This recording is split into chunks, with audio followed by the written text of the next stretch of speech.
Hi friends, welcome back to our channel. Friends, chicken ఫ్రైని ఇలా ఒకసారి ట్రై చేసి చూడండి. చాలా టేస్టీ అండ్ హెల్దీగా కూడా ఉంటాయి అన్నమాట. అయితే ముందుగా మనకి కావాల్సింది ఏంటంటే చికెన్, నార్మల్ చికెన్ ఏనండి. నేను స్కిన్లెస్ తీసుకున్నాను.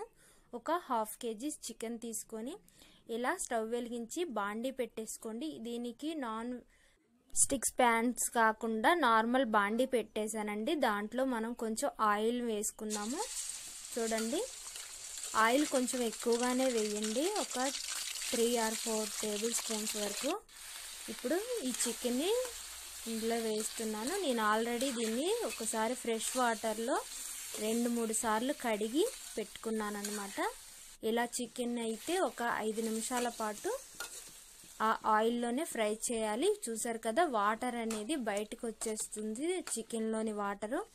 ఇప్పుడు ఇందులో మనం కొంచెం పసుపు, అలాగే లైట్గా ఒక చిటికెడు ఉప్పుని కూడా వేసుకొని కలిపి పెట్టేసుకొని దీనిని ఒక 10 నిమిషాల పాటు బాగా వేయించుకుందాము. ఇప్పుడు గార్లిక్ పేస్ట్ని వేసుకుంటున్నాను.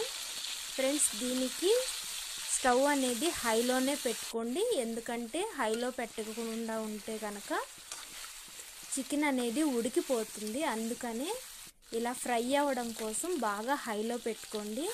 అలాగే చూడండి, మనం వేసిన అల్లం పేస్ట్ అనేది బాండీకి పట్టేసిద్ది అనమాట. ఇలాగే ఉంటుంది. ఇలా ఇప్పుడు ఈ చికెన్ అనేది బాగా మంచి కలర్ వస్తుంది దాని మూలాన. చూసారు కదా, ఇలా మంచి కొంచెం కలర్ అనేది వచ్చి రాగానే పచ్చిమిర్చిని అలాగే కొన్ని కరివేపాకు రెబ్బలని ఆ ఆయిల్లోనే వేసుకొని కలిపి పెట్టేసుకుంటున్నాను. మొత్తం వీటన్నిటిని కలిపి పెట్టేసుకుంటుండే. చూసారు కదా, చికెన్ మంచి కలర్ అయితే వస్తుంది. చూసారు కదా, బాగా మంచి కలర్ వచ్చేసి బాగా ఫ్రై అయిపోయింది. ఇప్పుడు మనం ఇందులో కొంచెం ఎండుమిర్చిని వేద్దాము. ఇంకా బాగా ఫ్రై అయిపోయినాయి ముక్కలు. కొంచెం ఎండుమిర్చి, అలాగే కొంచెం గరం మసాలా, చికెన్ మసాలా పౌడర్ని కొంచెంగా వేసాను ఫ్రెండ్స్. మీరు కూడా కొంచెంగానే వేసుకోండి. ఇలా వేసాం కదా, చూసారు కదా, ఇలా అన్నీ వేసుకున్నాక మళ్ళీ మనం రుచికి సరిపడా చూసుకొని సాల్ట్ని వేద్దాము.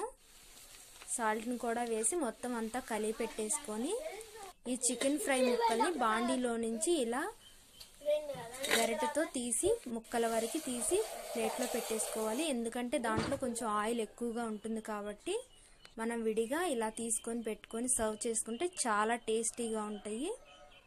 ఓకే ఫ్రెండ్స్, ఈ వీడియో మీకు నచ్చినట్టయితే ప్లీజ్ లైక్ చేసి షేర్ చేయండి. అలాగే మన ఛానల్ని సబ్స్క్రైబ్ చేసుకోండి. Thank you.